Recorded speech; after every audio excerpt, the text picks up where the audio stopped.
নমস্কার, কেমন আছেন সবাই? ফুডি পণ্ডিতের নতুন একটা ব্লগে আপনাদের স্বাগত জানাই।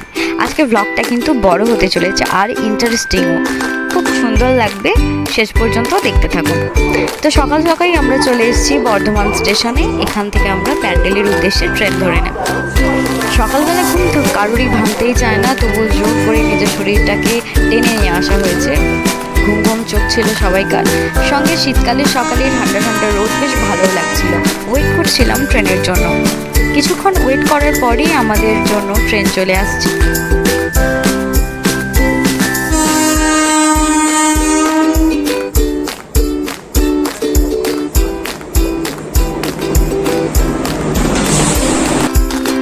তো চলে এসেছি আমাদের গন্তব্যস্থলে। এটা ছিল ব্যান্ডেলের আমার বাংলা পার্ক। ব্যান্ডেল স্টেশন থেকে মাত্র 7 মিনিটের দূরত্বেই পার্কটি অবস্থিত। এখানে প্রচুর পরিমাণে লোকজন, ফ্যামিলি সবাই এসেছেন পিকনিকের জন্য। এসেই আমরা ব্রেকফাস্ট করতে শুরু করে দিয়েছি। ভীষণ খিদে পেয়ে গেছিলো, সেই সকালবেলায় বেরিয়েছি। ব্রেকফাস্টে ছিল ডিম সেদ্ধ, আলুর দম, ছাতুর পুর দেওয়া কচুরি, কলা, কেক এবং 2টো ফ্লেভারের রসগোল্লা। একটা ছিল স্ট্রবেরি ফ্লেভার, একটা ছিল কাঁচা লঙ্কা ফ্লেভারের। দুটো মিষ্টি আমি ট্রাই করিনি, আমার পেট এতেই ভর্তি হয়ে গেছিলো। আর আমি খুব একটা মিষ্টি লাভার নই। আমার সাথে যারা করছিল ব্রেকফাস্ট তারা নিয়েছিল, কিন্তু আমার নেওয়া হয়নি। আমি এখান থেকে কচুরি আর ডিম সেদ্ধ আর আলুর দমটাই খেয়েছি, বাকিগুলো আমার খাওয়া হয়নি। সবাই মিলে এত সুন্দর একটা পরিবেশের মধ্যে এসে মজা করার একটা অন্যরকমই অনুভূতি। কত পরিবার, কত ফ্যামিলি, কত ফ্রেন্ড সবাই একসাথে এসছে পিকনিক করছে। পিকনিক স্পটটা দেখলেই সত্যি একটা অন্যরকম এনার্জি আসবে ভিতর থেকে। তো আমরা চটপট ব্রেকফাস্ট করে নিয়ে ওখানে দোলনায় একটু দুলতে শুরু করে দিয়েছিলাম। আমার ভীষণ ভালো লাগে দোলনা। আমি যেখানেই দোলনা পাই ছোটো ছেলের মতো সেখানেই দুলতে শুরু করে দিই। তার মাঝখানেই আমাদের ডাক পড়ে গেল চিকেন পকোড়া খাওয়ার জন্য। গরম গরম সুন্দর কাঁচা লঙ্কা আর ধনে পাতার ফ্লেভারের এই চিকেন পকোড়াটা কিন্তু দারুণ ছিল। ভেতরে ছিল বোনলেস চিকেন, আর পকোড়া সাইজগুলোও দারুণ। সবাই মিলেই শেয়ার করে আমরা খেতে স্টার্ট করে দিলাম। সঙ্গে আমাদের মিউজিক্যাল চেয়ার খেলা চলছিল, ঘুরছিলাম। দিনটা একটা দারুণ যাচ্ছিল। মাঝে মধ্যে আমাদের পরিবারকেও এরকম টাইম দেওয়া মনে হয় আমাদের উচিত। সবাই মিলে একসাথে এরকম দিন কাটালে বেশ মনটাও ফ্রি হয়ে যায়। এখানে এই আন্টিরা স্টার্ট করে দিয়েছিলেন দুপুরের খাবারের জন্য। ওনারা বানাচ্ছিলেন ভেটকি মাছের ফিলে দিয়ে তৈরি হচ্ছিল ফিশ ফিঙ্গার, যেটা দুপুরের মেনুতে ছিল। আমার এটা ভীষণ ফেভারিট, আমি ভীষণ ভালোবাসি ভেটকি মাছের ফিলে। তো আমি ওনাদের কাছে পারমিশন নিয়ে এটা একটু দেখাতে চেষ্টা করছিলাম যে ঠিক কীভাবে বানানো হচ্ছে। তাছাড়া এখানে হালিকর যিনি ছিলেন ওনার প্রায় সমস্ত রান্নাই হয়ে গেছে। আমি ওখানে ওনারও পারমিশন নিয়ে খাবারগুলো দেখানোর চেষ্টা করলাম। ছিল ভেজ ডাল, সঙ্গে ছিল এইদিকে আছে পকোড়া ভাজাগুলো, আর বড় একটা কড়াইয়ের মধ্যে রেডি হচ্ছিল পমফ্লেটের এটা সর্ষে পোস্ত দিয়ে পমফ্লেট বানানো হচ্ছিল। আর এছাড়া রাইস আগে থেকে বানানো হয়ে গিয়েছিল। ঝুরি আলু ভাজা রেডি হয়ে গিয়েছিল, যেটা আমি দেখাতে পারিনি, ওগুলো কভার করা ছিল বলে। ইনি কিন্তু রান্না দারুণ সুস্বাদু বানিয়েছিলেন। সকালের আলুর দমটা লেস স্পাইসেস ছিল না, ঝাল ছিল, কিন্তু একটু হালকা মিষ্টি ফ্লেভারের মধ্যে নিরামিষ আলুর দম জাস্ট ওয়াও বানিয়েছিলেন। চারিদিকে দেখতেই পাচ্ছেন, ওখানেও আমাদের পাশে যারা ছিলেন ওনারা গেম স্টার্ট করে দিয়েছিলেন। ওকে, রান্না বান্না শেষ, তো আমরা এখন খেতে বসে পড়েছি। তো প্রথমেই পড়ে গেছে স্টিম রাইস, সঙ্গে ঝুরঝুরে আলু ভাজা, যেটা আমাদের সকল বাঙালির ইমোশন। এর সাথে একটু ভেজ ডাল আর এই ঝুরঝুরে আলু ভাজা তো জাস্ট মারাত্মক একটা কম্বিনেশন, তাই না? আমরা সকলে ভীষণ ভালোবাসি এটা। আমার তো আবার এর সঙ্গে একটু লেবু দিলে আরও বেশি ভালো লাগে। ঝুরি আলু ভাজাটা গরমও ছিল আর বেশ ক্রিস্পি ছিল একদম। প্রথমে ওটাই আমি শুধু খাচ্ছিলাম বসে, ওয়েট করা যাচ্ছিল না আমার পক্ষে আর। নেক্সট এলো ভেজ ডালের মধ্যে সমস্ত ভেজিজের সঙ্গে কিশমিশ আর কাজুও মুখে বেশ পরিমাণ পড়েছিল। আর সাথে ওই ডালের ফ্লেভারটা আমার একটু হালকা হিঙের গন্ধ লাগছিল, তো হিঙের ফ্লেভার দিয়ে বানানো হয়েছিল ডালটা, খুব সুন্দর লাগছিল। সঙ্গে আমি উপর থেকে একটুখানি লেবুর রস দিয়ে দিলাম এবং ভাতটা মাখিয়ে এরপর ঝুরি আলু ভাজা দিয়ে একটা বাইট যা লাগবে, কিছু কথাই হয় না যার।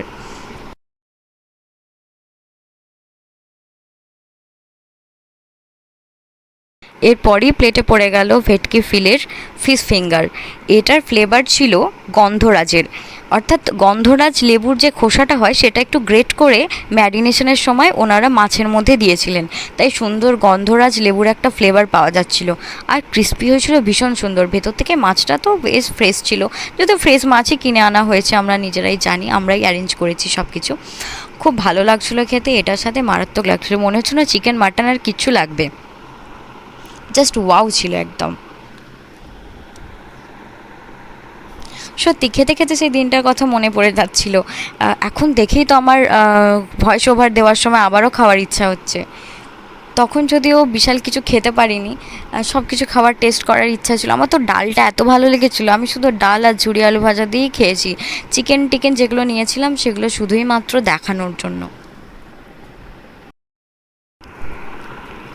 এখানে যদি একটা ফিশ ফিঙ্গার আমি ভেঙে একটু দেখাই তো বুঝতে পারবে যে মাছটা কি পরিমাণ সফট আর কতটা ফ্রেশ, এতটাই সুন্দর ছিল। উপরের কোটিংটা পুরো পাতলা ছিল, সেভাবেই রাঁধুনিকে বলা হয়েছিল যেন উনি পাতলা কোটিংয়ের ফিঙ্গারটা বানান, যাতে মাছের ফ্লেভারটা আমরা ভীষণভাবে পাই।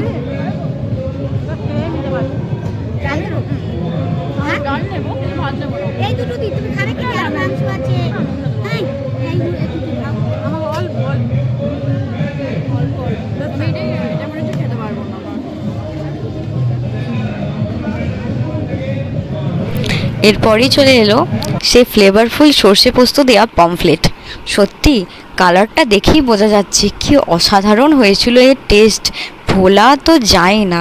আপনারাও দেখলে বুঝতে পারবেন কি সুন্দর লাগছে, পুরো তেল ছাড়া হয়ে গেছে। দেখেই কোনো খাবার আছে যেগুলো দেখেই বোঝা যায় যে ঠিক খাবারের স্বাদটা কেমন ছিল। আসলেই পমফ্লেটটা ঠিক ততটাই সুন্দর বানিয়েছিলেন, চিকেন মাটন যেখানে কোনো জায়গা করতে পারবে না। দারুণ। আর এত বড় একটা প্রমাণ সাইজের পমফ্লেট, সত্যি সাইজটাও যেমন ছিল তেমন মাছটার ফ্লেভার আর তেমন হয়েছিল রান্নাটা। বাঙালির কাছে এরকম খাবার যেন স্বর্গীয় একটা অনুভূতি। তো আমি প্রথমেই একটু পমফ্লেটের উপর থেকে মাছটা নিয়ে ভাতের সাথে গ্রেভিটা মাখিয়ে একটা বাইট তুলতে যাচ্ছি। মুখে যেন বোম ব্লাস্ট করছে, স্বাদের বোম ব্লাস্ট। সত্যি এত সুন্দর বানানো হয়েছিল মাছটা, জাস্ট অসাধারণ। আমার কাছে কোনো ভাষা নেই, আমার দেখে তো আবারও খেতে ইচ্ছা করছে। তো আমার মতো আর কার কার এই পমফ্লেটটা দেখে খেতে ইচ্ছা করছে প্লিজ কমেন্টে জানাবেন। আর সত্যি এখানকার যা হসপিটালিটি, মানে যে আন্টিরা ছিলেন আমাদের খাবার পরিবেশন করছিলেন এবং যিনি এখানকার হালুইকর ছিলেন, উনিও সবাই মিলে আমাদেরকে মানে নিজের বাড়ির ছেলে মেয়ের মতো যত্ন করে খাইয়েছেন। আমরা যেটা নিতে চাইছি না সেটাও জোর করে দিয়েছেন। আমি তো চিকেন খেতেই চাইছিলাম না, ওনারা জোর করলেন। রাইস নিতে চাইনি, ওনারা জোর করেছেন। মানে যেভাবে নিজের যত্ন করে খাইয়েছেন, রান্নাটা যেমন যত্ন করে করেছেন নিজের হাতে, সেরকম যত্ন করে আমাদেরকে খাইয়েছেন। মঞ্জিজুরেরও বাড়িতে বসেই খাচ্ছি, নিজের মা হয়তো ভালোবেসে খাওয়াচ্ছে, ঠিক সেরকম মতো যত্ন করে আমাদেরকে খাবারগুলো সবাইকে পরিবেশন করেছেন। আমরা খেয়েছিও খুব তৃপ্তির সাথে, রান্নাটাও ভালো ছিল, ওনাদের ব্যবহারও ভীষণ ভালো ছিল। তারপরেই চিকেন চলে আসে। তো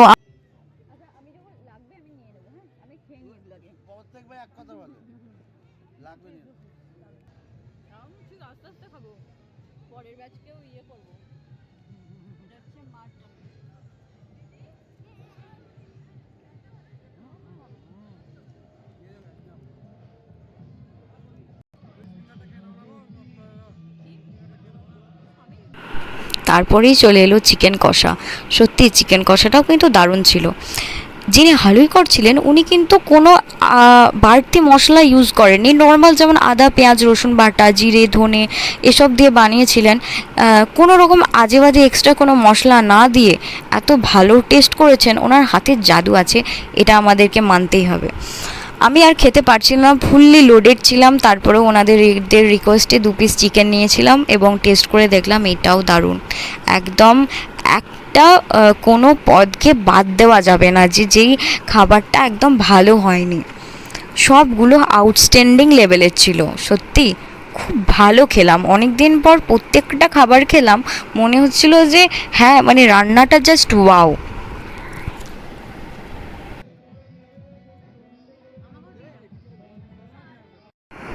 এটাই হচ্ছে সেই পার্ক, আমার বাংলা পিকনিক উদ্যান। এটা ব্যান্ডেলের কাছেই, ব্যান্ডেল স্টেশন থেকে মাত্র 5-7 মিনিটের দূরত্বে অবস্থিত। অনেক বড় জায়গা, ভিতরে লজও আছে।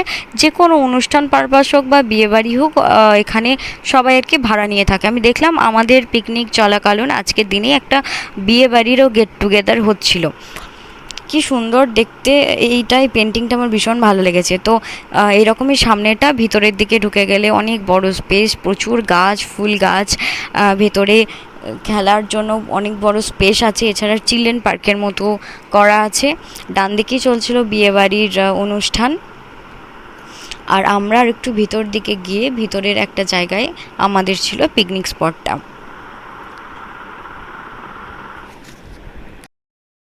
তো আমরা পিকনিক শেষ করে চলে এলাম স্টেশনে বর্ধমান যাওয়ার ট্রেন ধরার জন্য। ভিডিওটা কেমন লাগলো অবশ্যই কমেন্টে জানাবেন। ভালো লাগলে চ্যানেলটা সাবস্ক্রাইব করে নেবেন। পরে আরও নতুন নতুন ভিডিও আসছে। ভালো থাকুন, সুস্থ থাকুন, দেখা হচ্ছে পরের ভিডিওতে।